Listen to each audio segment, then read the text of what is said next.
Good morning, good afternoon, or good evening, everyone. My name is Andres Sales. I'm the head of communication and strategic relations of the Sustainable Health Equity Movement. And I'm really glad that we are here in the seventh edition of our Health and Ethics and Metrics Webinar Series. And today we are very excited because we are part of the schedule of the Public Health Week promoted by the World Federation of World Federation of Public Health Associations. I always get confused with this long title. We are glad to be on the schedule. We are glad for a partnership with the Federation over the last 3 years. And today, we are here to go very engaging, a very interesting discussion in which we're going to have our host, Juan Garay, who was one of the co-hosts of Chair, and Som Kumar, from statistic analyst from the Human Development Report, UNDP, at the headquarters UN in New York, in which they will discuss the interface of the Human Development Index and the Sustainable Wellbeing Indexes that we've been thinking about. Juan, you have the floor. Thank you so much. Can you hear me well? Just checking. Thank you so much, Andre. Thank you so much, Som, for sharing with us some of your precious time. I'll just wrap up with what Andre was saying. As he said, I'm really honored to co-chair this large movement on sustainable health equity. And this is the seventh webinar of the series that is trying to discuss in a participatory way with world leaders in different areas the update of the Atlas on Global Health Equity, which is, in our opinion, in the movement's opinion, a very good thermometer or way to measure global injustice within this generation and with coming generations, particularly with the ecological dimension included. So we've been discussing with ecologists both the carbon footprint and the ecological footprint. We've been discussing with economists the economically replicable models in the world, development models. We've been discussing also with health leaders the geography of injustice. We also discussed with the Tax Justice Network how redistribution is challenged to progress towards a fair world. And we come to this last webinar, and as I said, honored to be discussing with you, Som, representing the United Nations in the efforts of countries around the world and the international community to measure development and measure progress towards well-being in a sustainable way. So we're really looking forward. After you present, I will present some of the ideas we've been working on, and I'm very much looking forward to the debate afterwards. And as I said, there might not be many colleagues connected now, but we know that these recorded webinars are later used in academic and in public health and other purpose networks. So please, the floor is yours, if that is fine, Andre. Some, we're looking forward to hear from you. Thank you, John. So good morning, good afternoon, and good evening, wherever you are. So I'm Som. So I work as a statistic analyst here at Human Development Report Office in New York in UNDP. So today I'm going to briefly present about our different indices and methodological background, and also overview, and also some of the findings from our latest report. Let me share my screen.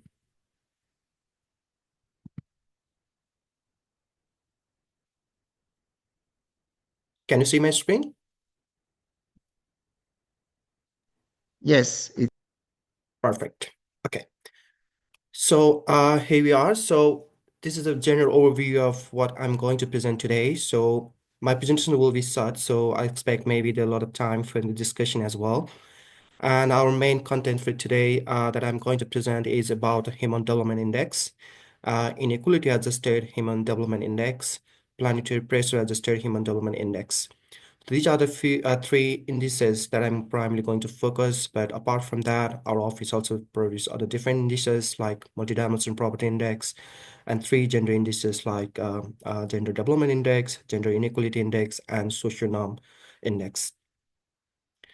So just a brief overview of how the evolution of the Human Development Index over time. So it was initially started in 1990 when there was a major initiation just taken by the UNDP for moving beyond the GDP. So at the time when the prosperity and development used to be centered around GDP, so everything was the prosperity is as a major as a GDP terms, but as a UNDP at the time was focused on not only GDP but also other important aspects of life and other important dimensions. So this was the STI as was the proposed by Mullah Haq, and he was the first human development director at the time. So this was mainly based on the welfare economics and social choice by Amartya Sen. So all of the works that focus on the development of human development index is focusing on the people or capability framework. So it's that backs to this the saying that is from Aristotle, where wealth is evidently not as good as we are seeking, but it is merely useful and for the sake of something else, for the broader goods or for the capability to achieve something more as a meaningful life.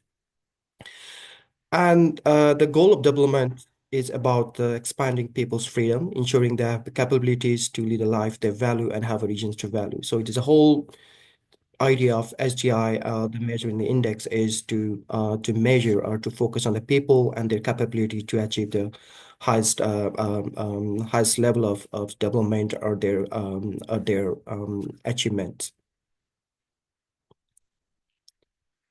So the briefly overview of what the Human Development Index measures. So it is a multidimensional capabilities index to track a broader notion of the progress. So it has three main dimensions: the long and healthy life, the knowledge, and the decent standard of living. So long and healthy life is measured by the life expectancy at birth, and the knowledge dimension is measured by the expected years of schooling for the young people, that is under 25, and then means years of schooling for adults, that is 25 years and above. And the decent standard of living dimension is measured by GNI per capita, which is PPP terms. So these all three dimensions are the equally weighted to derive or for the computation of the Human Development Index. So briefly talking about what are the different data sources that we take from this computation. So the dimensions for long and healthy life, that's life expectancy at birth, which is the data source from UN DASA, population division. And for the knowledge index, so we use the expected years of schooling, the primary sources for UNESCO, Institute of Statistics, and also mean years of schooling for the same UNESCO, Institute of Statistics. And for the standard of living, the primary indicator is gross national income per capita, and we take source from different agencies like World Bank, UN Data Source, and IMF. So just a brief overview of how the computation process that we use for the computation. So at the first, we compute the index for each dimensions like health index, education index, and income index. And then once all the index are computed, so we derive the HDI as a geometric mean of 3 dimensions, so indices. So this is just an example from Nigeria. So just giving the index indicator values, and on the right-hand side, we just show how the different indices are calculated. So if you're interested in the more methodological overview, so we publish the technical notes on our website, so you can go through all. So we generally, just to say it in a brief, so before fitting into the SDI index for the computation, we harmonize the data and we normalize it so that every index is between the 0 and 1. And we use the goalposts, upper goalposts and lower goalposts for the calculation. And to highlight, so income index, so we change the scale to the log scale for computation. So it's not only so that any extreme deviations or any inequalities distribution patterns are adjusted. Just to give a now brief overview of how the Human Development Report has the latest finding from our last report. So you can just see here, so for the first time in the computation of SDI, so we observed the decline in SDI value during the pandemic in 2019 to 2021. So it's the first time that the Human Development Index has decreased over time.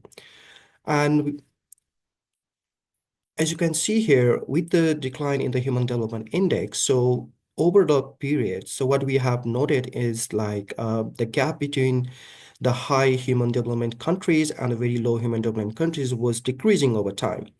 But after the pandemic or 2020, so that gap is now reversing back. So we are still seeing now the more wider gap between the high human development index and the low human development index group. So that is something very worrying, because a lot of achievements or a lot of gains that has been made to reduce this gap has now started to again to deviate. So that means like more gap between the high human development countries and the lower. So just to give overview of how this trend has evolved over time for the different geographical regions.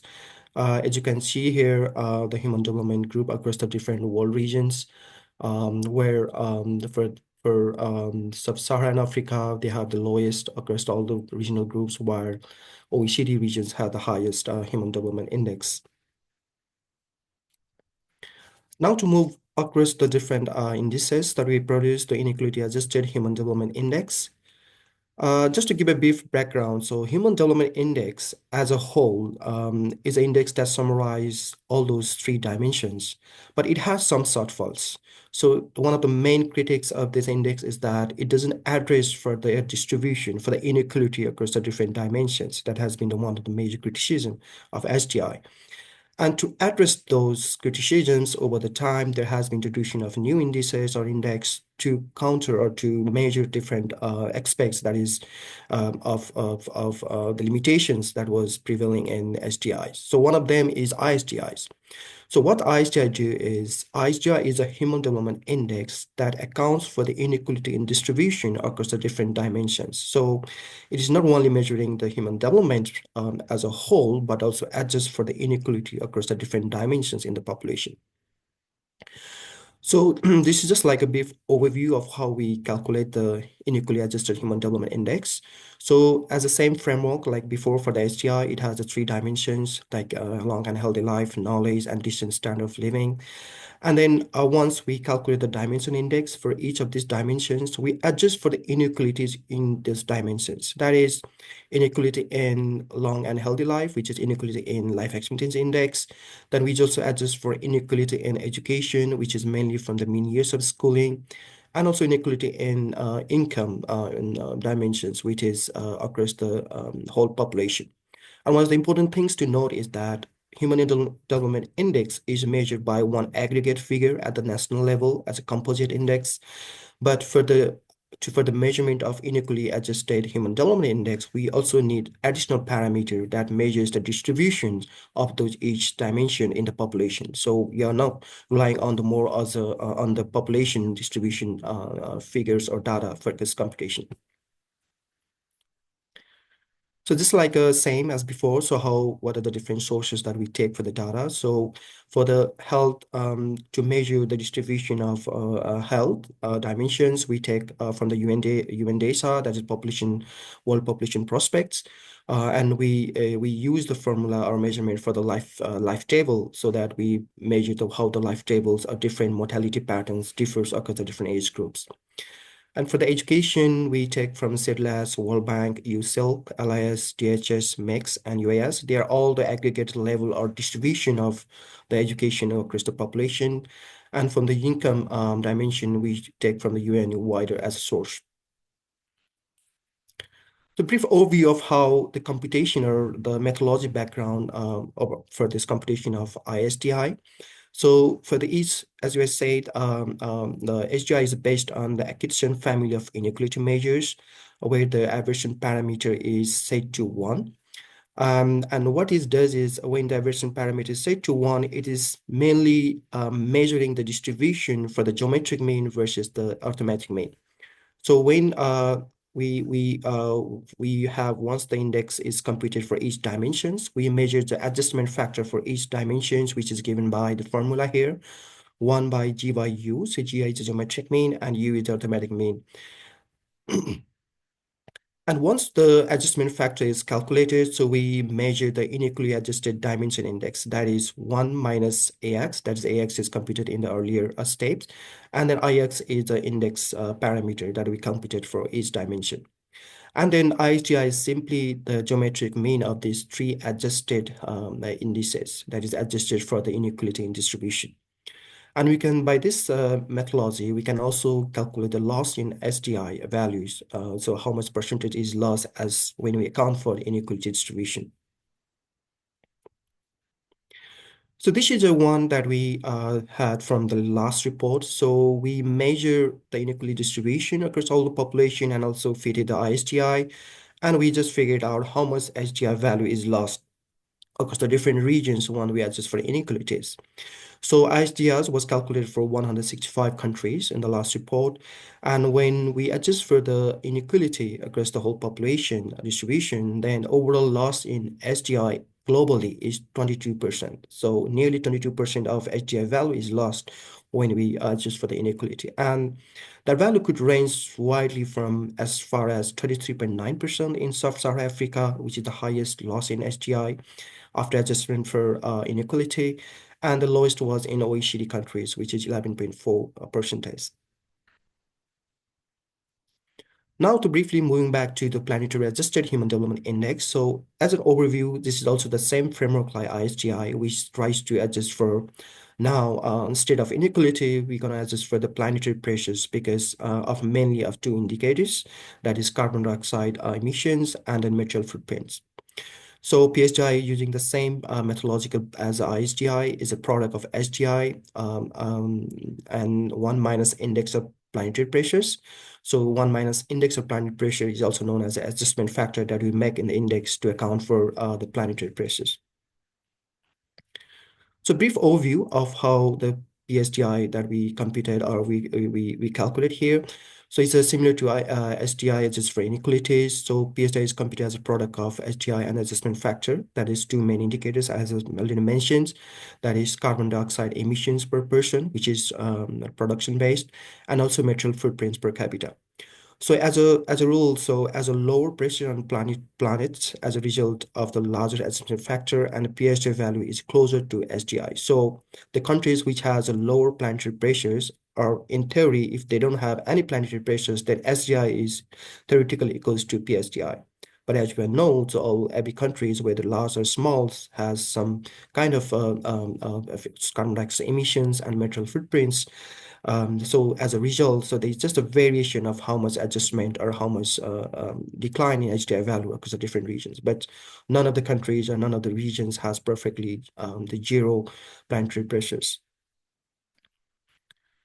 So just a reference the weight of the data that we take from these different indicators to measure for carbon dioxide emissions per person. So we take a data from Global Carbon Projects 2023 was the one which is used in the last report. And the material footprints per capita, we use a UNEP, United Nations Environmental Program 2023 as a main data source. And just to give the brief overview of what we found in the last report. So the PSGI was completed for 154 countries and territories that has a data for both carbon dioxide emissions and material footprints, and also SGI values.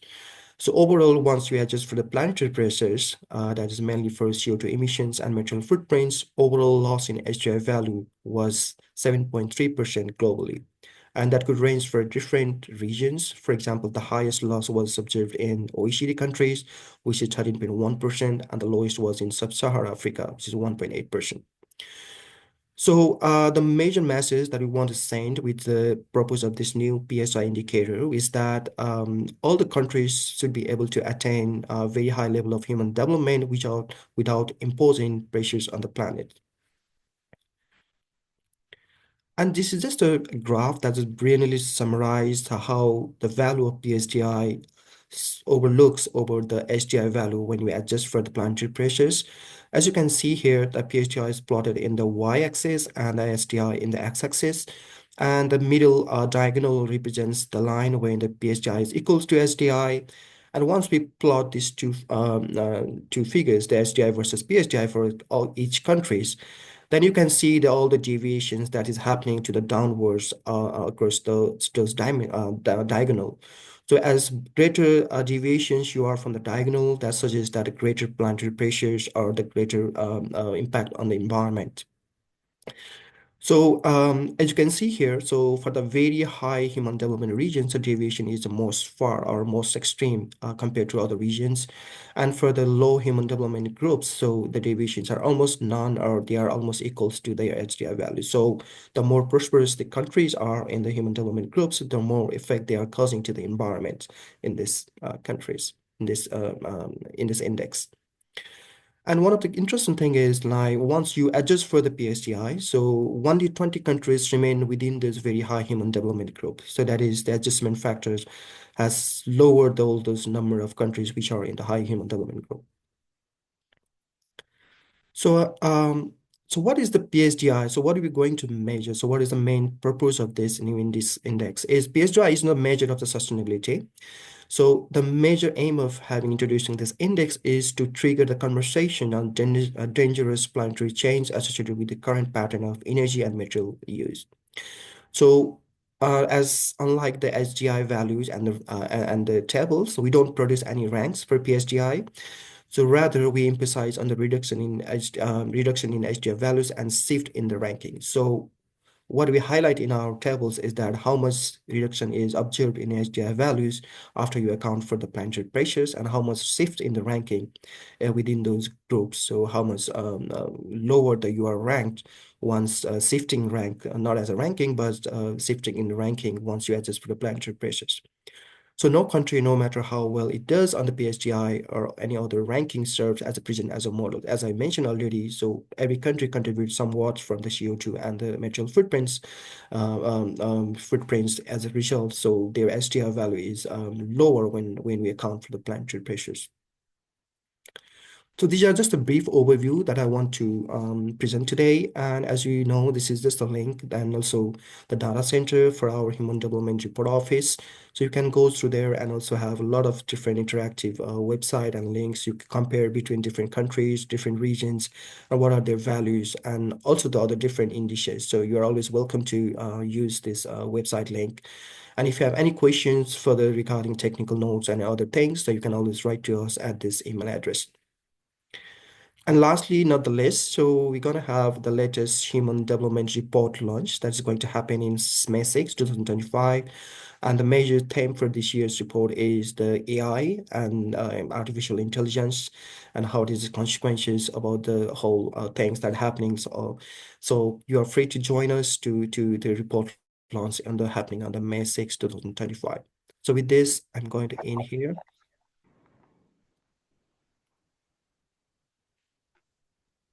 Thank you so much, Som. I always like to see this index from the point of view of the people who work with them, because I believe it gives us perspective. Now, I believe you're going to go back to Juan, and Juan, we're going to do his presentation, correct? Okay. Thank you, Juan. You see my shared screen now? Yes. I guess so. Yeah.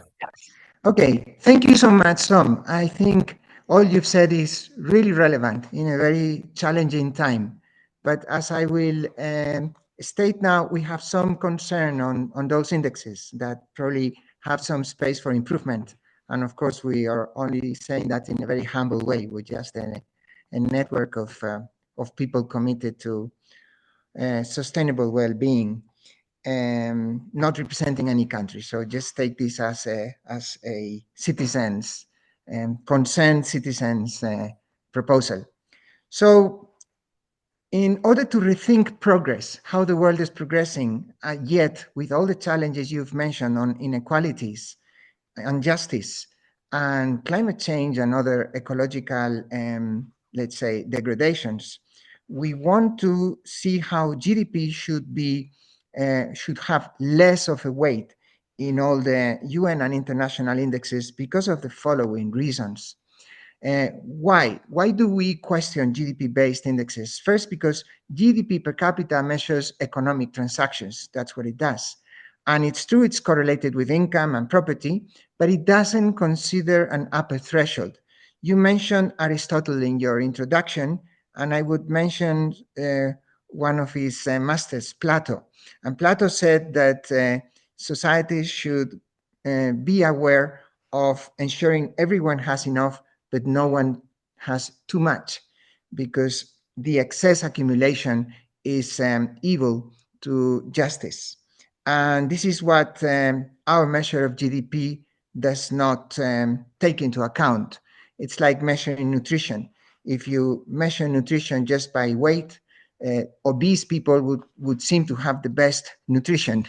And this is what we think happens with the UN indexes, where the Nordic countries, the high-income countries, even Norway, which is an oil export country, come very high. And by following those models, we would already have, if we had followed the best UN human development indexes, including inequality adjusted and planetary pressure adjusted, we would today, if we had followed those indexes and we had generalized those development models for the last 20 years, we would have today 3 degrees of climate warming in a disastrous situation. So I think we need to reconsider the weight of GDP and how the countries with high ecological and carbon footprint should not be models to follow.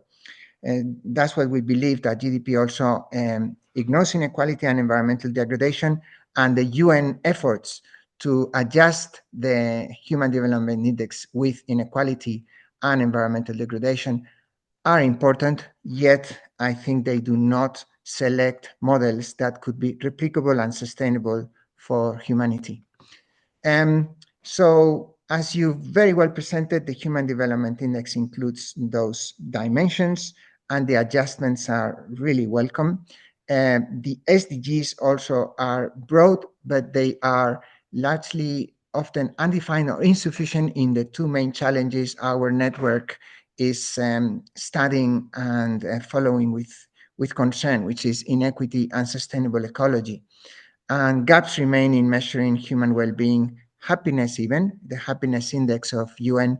Some you didn't mention that. I wonder if that's another, or probably not as official, the happiness index, but it also includes GDP as a main factor.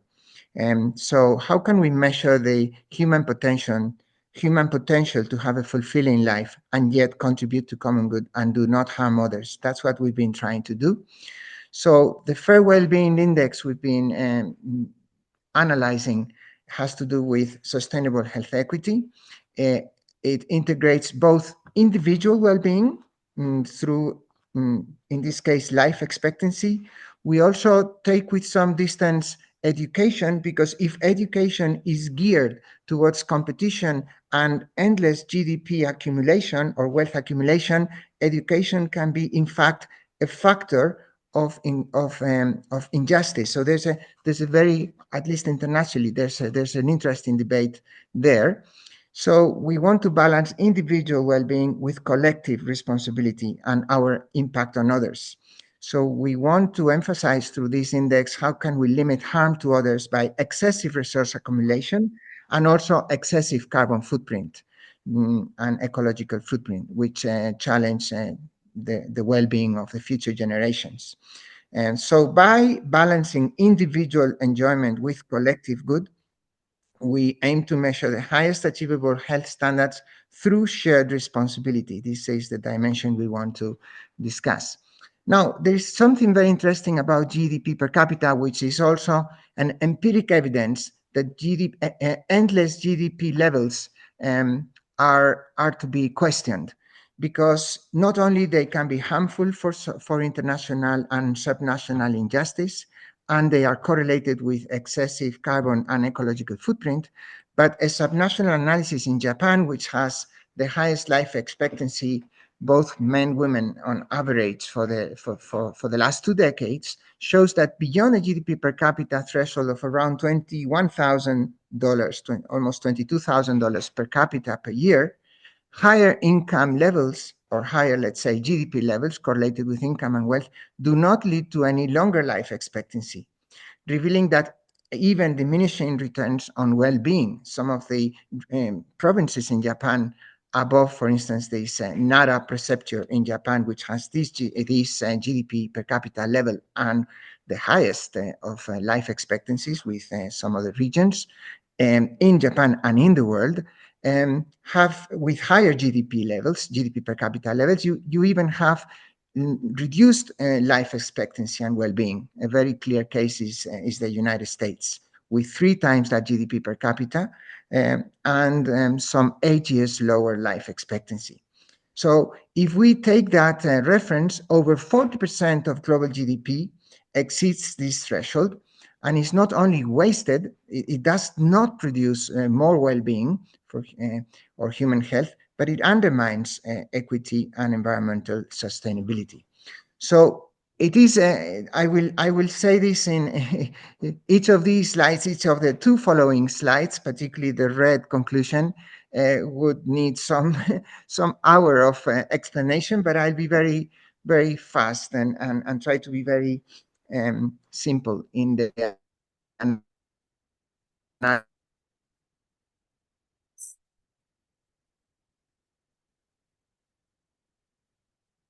how does our excess accumulation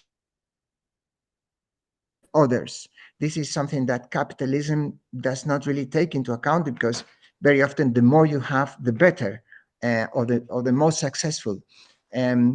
But as we say, there is a limit to GDP per capita above which it becomes harmful.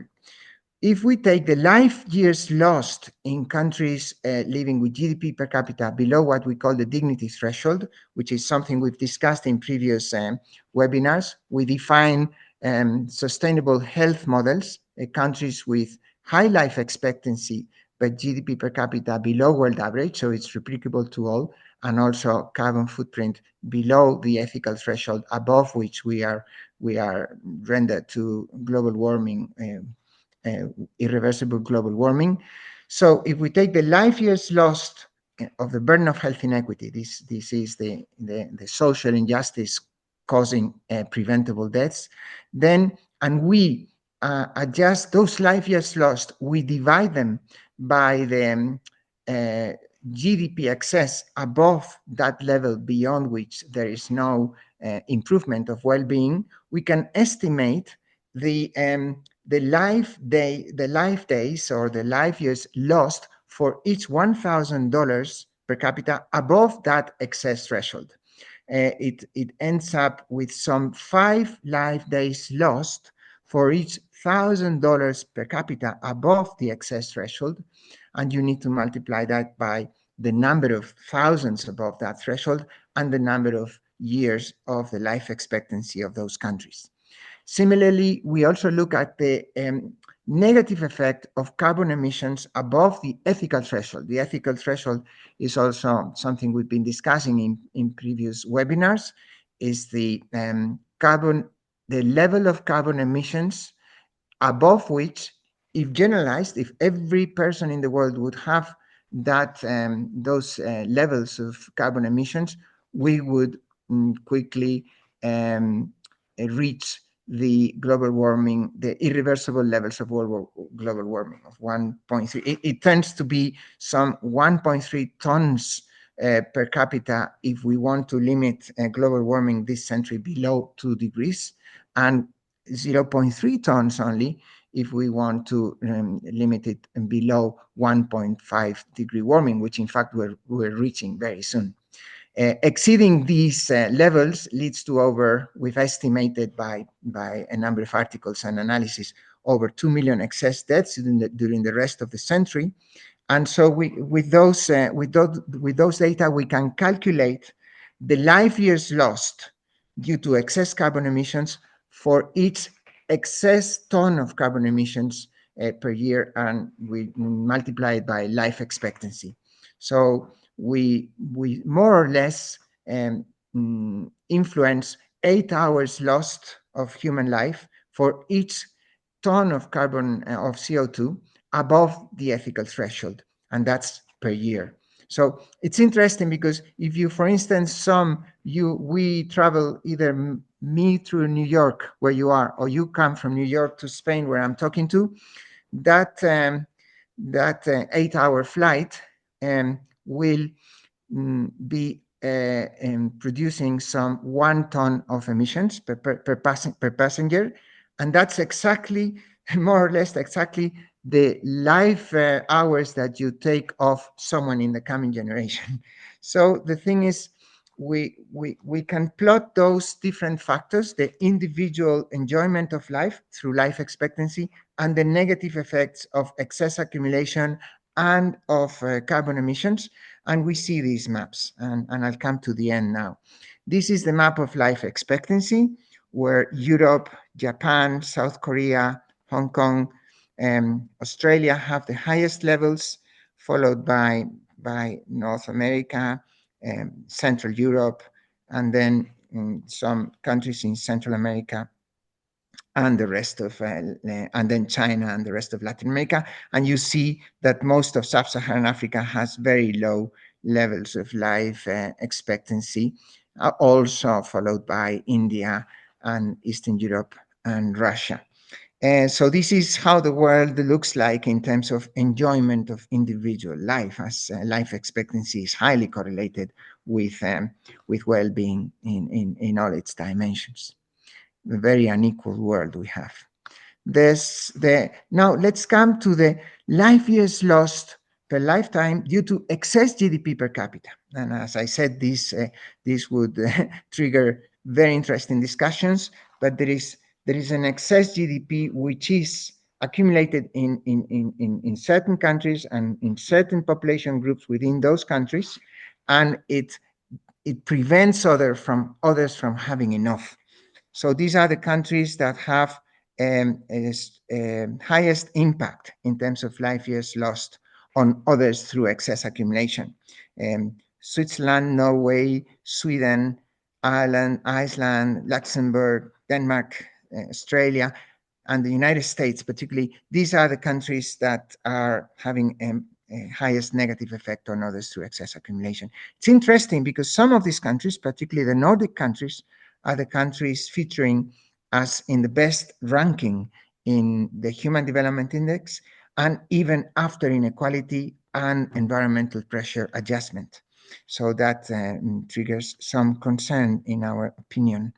And these are the life years lost per person in lifetime due to excess carbon emissions above the ethical threshold. And as you see, some countries cause a loss individually.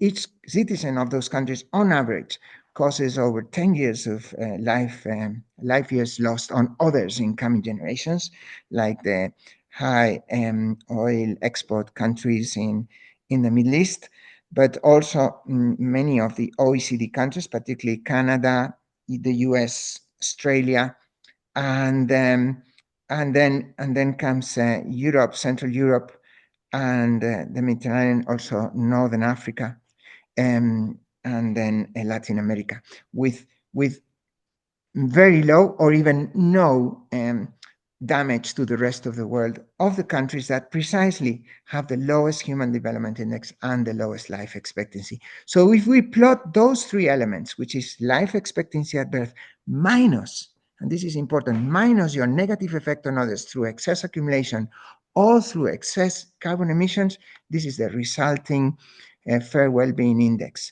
which is we would have a high human development fair well-being index in Latin America, with exceptions, followed by China, even India, Eastern Europe, parts of North Africa, followed by some of the Mediterranean countries. And then we would have the lowest fair well-being index precisely in some of the OECD high-income countries that feature so high in the Human Development Index even after adjustment, like Norway, Sweden, Ireland, Australia, the US, and others. So this is the comparison in the Human Development Index rank Switzerland features highs, followed by Norway, and then some of the Nordic countries and Australia, Netherlands, basically rich countries, high-income countries. That's what influences most this ranking. But then there's the Fair Wellbeing Index or Sustainable Wellbeing Equity Index. They would rank very low, as I said, and they would have even what we call negative life expectancy, which is you have greater damage on others than your own, in terms of years, than your own individual enjoyment.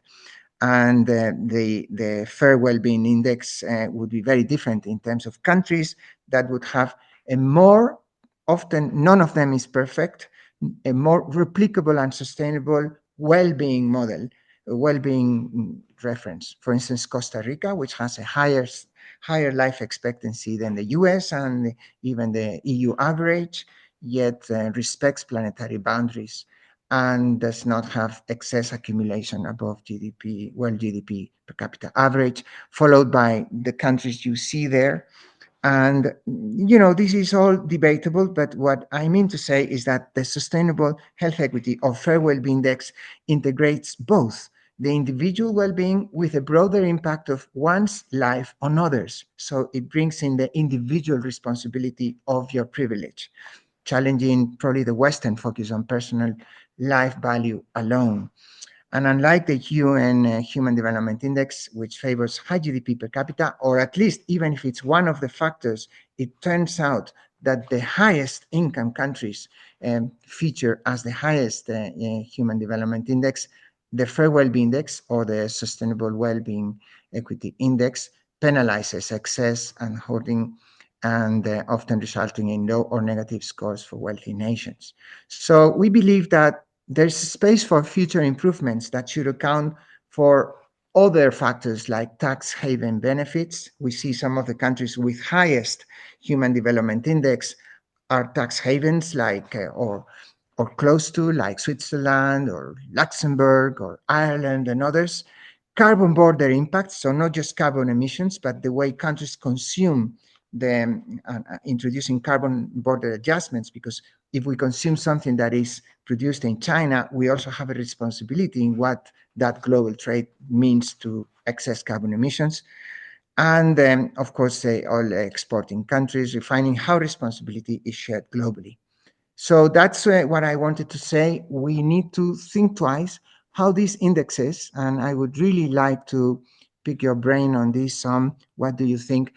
If these indexes, with all the statistical analysis, so complex and so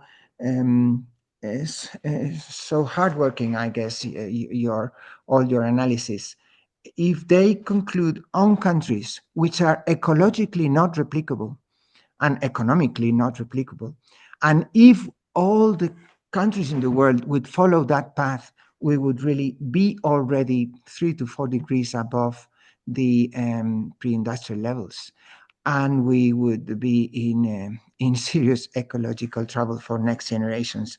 Not, and also those levels of wealth would be unimaginable that they would reach the rest of the world. I don't know if we're running after the models that would lead us to a very difficult world for the rest of the century. This is our concern, and we would really like to have a debate on that. And we're so grateful that you're here for that important discussion, relevant discussion, I think, in these times of humanity. So I'll stop sharing now, and eager to hear what we can discuss together.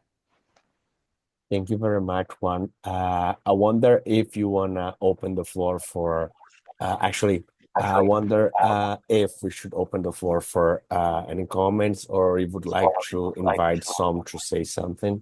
How can we proceed? Some would like to say something? Probably some. Okay, yeah, I can respond to some of the very interesting comments and presentation that John has just presented.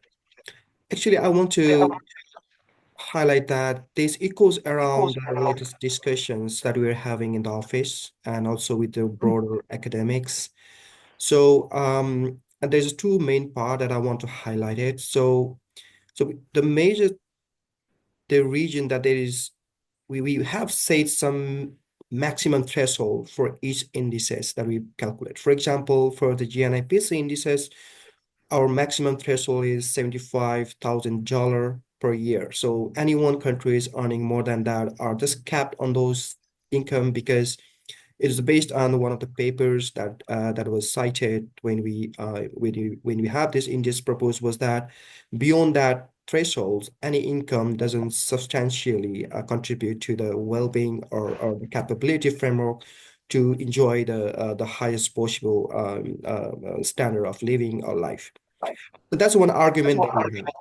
So, and lately, there also has been the counter argument where they say just like exactly what you presented.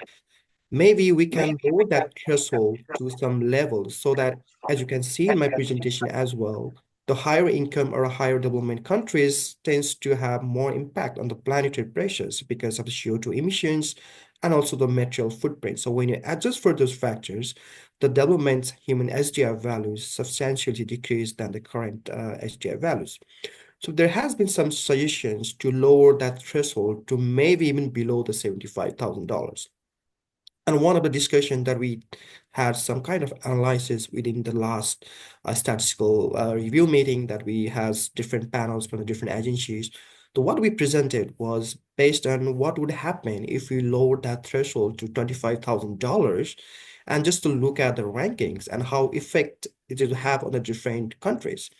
I think that was based on one famous paper. I think, John, you are also aware, that was proposed by Heckles 2020, I think. It's 2020, yeah. So what he proposed was that higher income may be associated with higher ecological footprints. So this notion of the whole development could be substantially compromised if you just focus on the higher income. So because that could have irreversible and so long-term generational effect on those climates and also the material footprints as an indicator.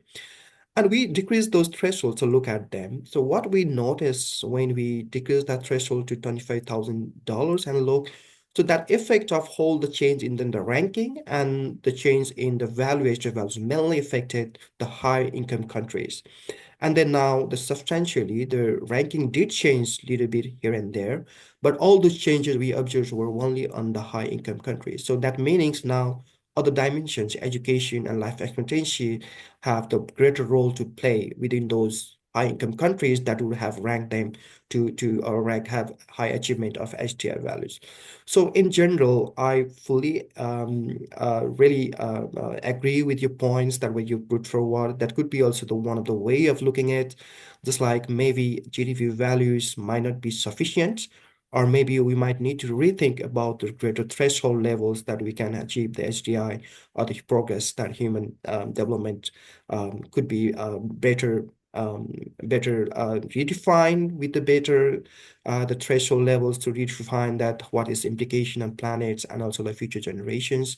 Yes, so this is just the starting of the debate that we're going to having in the office. But at the meeting, we didn't take any concrete decisions in the sense that it might take more research, because all those matrices or indices we have been producing is since 1990s has been on the state framework. So we require more strong evidence or more literature support to any kind of revisions that we want to have now.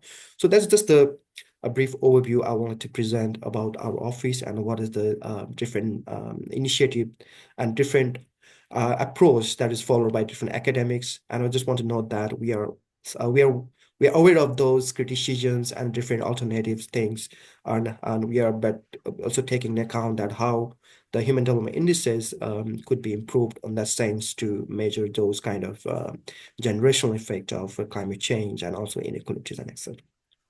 I'll Yes. stop here, John. Yeah. Thank you so much.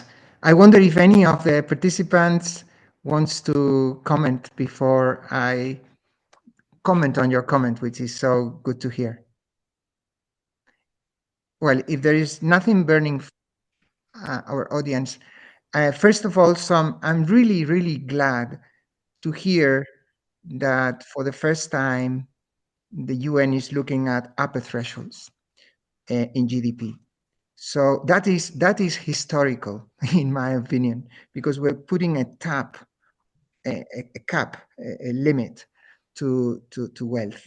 and this is philosophically a milestone. It's not minor. And and you can if there's any open discussion for that as a network, and I tell you our network is huge. It indirectly represents over 2 million people, activists, academics, and health leaders.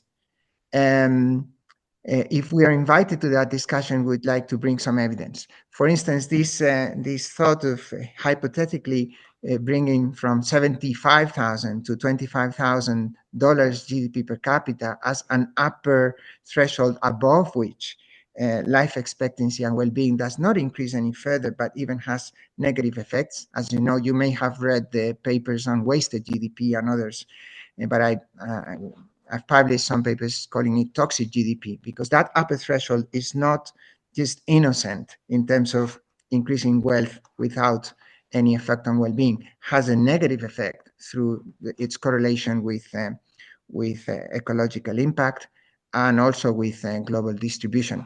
Because the other problem we have with human development inequality adjusted indexes is that it looks at subnational inequalities. With your geometric and arithmetic means comparisons, you look at subnational, but it doesn't look at the international great disparity of income. Take your country, Nepal, and compare it with the US. In such an even world, huge inequalities have an impact. Excessive wealth has an impact on others. So you may mention in your discussions in-house that at least in our network, we have some publications that if you look at the subnational analysis, you find cases like the one I mentioned in Japan, the Nara Preceptor, or Ipeiros in Greece, and others that are at the top of life expectancy and well-being, and there are around 20 to 25,000 GDP per capita. So that's one, we agree on this concern, and we would be really happy to contribute with some analysis. And yet, I remain even as concerned with how far are we taking into account the environmental pressure in the UN development indexes, because it doesn't. If you look at the environmental pressure, and I take your point, is not made as an environmental index or of any kind. It just reduces, but it reduces slightly. It doesn't really change the ranking very much. Take Norway. Norway is a very, very high, is second in the Human Development Index, inequality adjusted, and also environmental pressure development index, yet is a very high per capita oil producing country.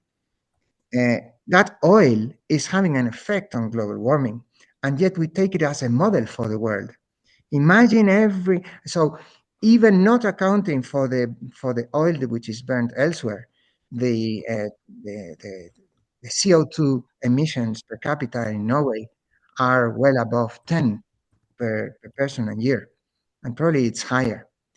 If the world had followed that best reference of development, we would be today probably extinct.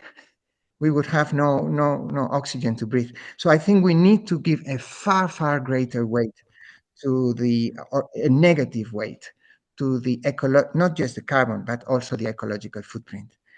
And so that the development index identifies countries that have thing which is truly replicable and sustainable for all nations, and also in the well-being of coming generations. That's our hope. And we are really ready.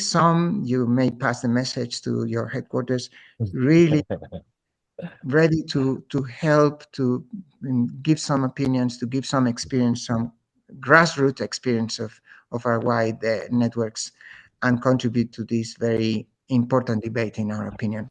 I hope some of our participants have some comments for you, Andre, or others, but thanks so much.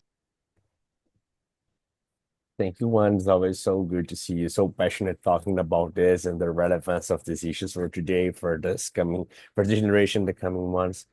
I wonder, Graham, you turn on your camera. Would you like to make some comments? Yeah, hi. So I'm working with the World Health Organization, part of the Wellbeing Economy Initiative, and based in Venice, Italy. I just popped something in the chat because in the context of my personal interest in this is that we're currently working on something called the Health Equity Status Report Initiative with the WHO, which is looking perhaps in a little bit more depth at the specific issue of health equity. And would just be interested to perhaps learn how a more in-depth analysis on some of these sub-themes like health equity, it's a sub-theme of what we've just been talking about, how that could feed into what you're talking about. So for example, in the preceding discussions, we've looked a lot at life expectancy as the measure of health. I'm very interested in those comments about how if we measured nutrition by weight, that would be a kind of a crazy way of doing it. But yeah, I mean, obviously there are other measures. There is healthy life expectancy, which would perhaps give us a slightly better measure of health. But then, yeah, we're trying to take that a step further and look at actually how to measure other ways of measuring health equity. And I would say we haven't necessarily got the full solution on that, and it would be great to share learning on that. Thank you so much, Graham. We've had many discussions with WHO in the past in our movement. Michael Marmot has been, as you know, a very important lead in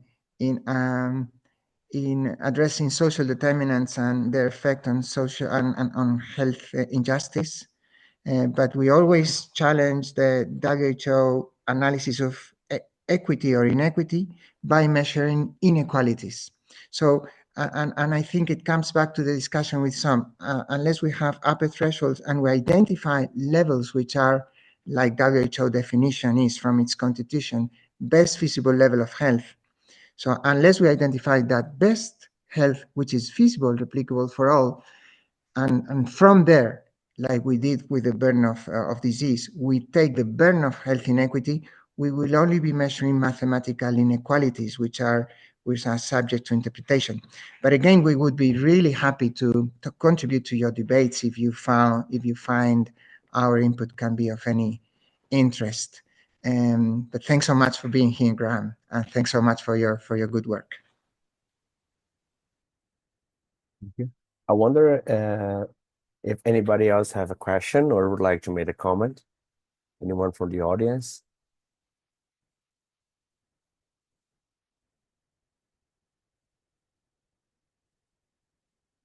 Juan, you're muted. This is incredible. Just 1 hour exactly. This is what we wanted to use. It's 1 hour exactly now. And if the discussion remains here, I think with Som and with Graham, we would really love to keep our discussion. Really, we are really so grateful. You know, you represent countries and institutions. We are more a grassroots organization of scientists. The inter-academy partnership is part of our network, which is very important as well. But public health associations, human health professionals, etc. And we're really happy to contribute with some provocative. We will always be provocative thoughts on how to measure both health equity and well-being. That's why we call it fair well-being. Thank you so much. So I believe I believe that we have no other comments. I would like to say thank you to someone and ask if he would like to say his final words before we close the session today. Thank you so much. Thank you so much for having such a nice discussion today. So many of the discussions follows with what our office has been thinking over the time to address those critical comments on this. So yeah, I'll definitely pass on those comments, interesting discussion that we had with our office, and maybe let's see if you can have some kind of presentations from your team if you would like to have to the office to make it broader. So yeah, I'll work on that. So, but Yeah, as always, this discussion has been really this alternative way to look at this different development approaches. So we certainly welcome this kind of comments and also discussions, and we look forward to participate in further in future as well. Thank you so much for inviting me and for having this discussion. Thank you very much. In the name of the Sustainable Health Equity Movement, I want to say thank you for your time and your consideration of preparing this presentation. Come here to see how we are assuming that we can provide alternative paths that can contribute to a more fair way of thinking on those index that are so important in a moment like this. I would like to say to your audience that our webinars are recorded and going to be available on our website. And this is the 7th one. I believe we're going to have just one more, and would like to invite you to attend to the next one and to double check the videos that are there. One would like to say some closing words. No, just thanks to everyone, and we hope the discussion continues for a better world. Bye-bye. So, thank you very much for everyone. We appreciate your time. Looking forward to you soon. Bye-bye. Bye. Bye-bye.